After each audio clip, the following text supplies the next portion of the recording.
So here is an example of how the drop-downs in the personalization scheme window could function.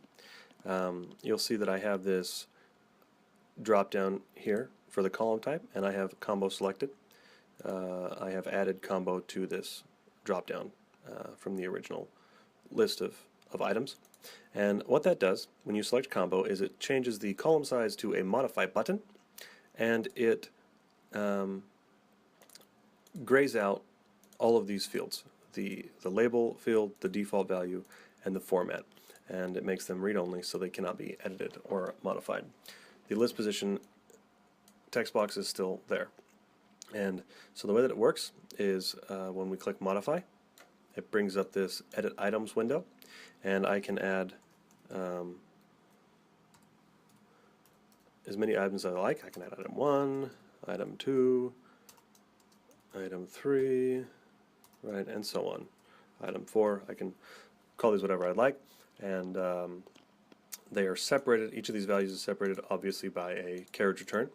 And so once I have populated all of the items that I would like to be in my dropdown, I hit set items, boop, and it puts it down here in this label field. Now you'll notice that item 1, item 2, item 3, item 4 are separated by this carriage return line feed tag. Now this tag has no function inside of the text itself, but what I do is when it reads from this text field, like if I were to click the modify button, you'll see that it repopulates this text box, and it replaces the carriage return line feed tag with an actual carriage return line feed.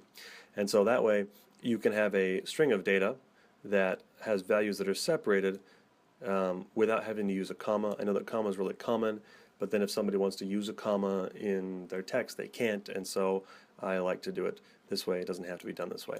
So anyways, all you'd have to do is read from this text field and split them out on the carriage return line feed tags, and put them in and bind them to your combo box. So it's really just that simple.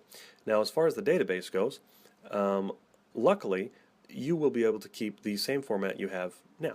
If we go over here to our database table, this is the personalization scheme detail table. We'll see that the only changes that we've made are to the column type, and this isn't actually a database change, it's just another option that we can put in here. So the column type is combo, and that of course is recorded based on whatever's selected in here, right? And the label is just whatever is in here.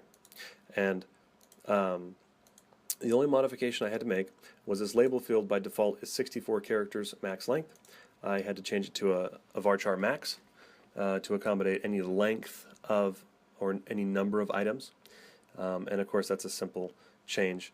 And you would then, if you wanted to limit this column size, for the strings and decimals and things, you just have to put some front-end data validation that would only allow 64 characters to go into the table or into the field.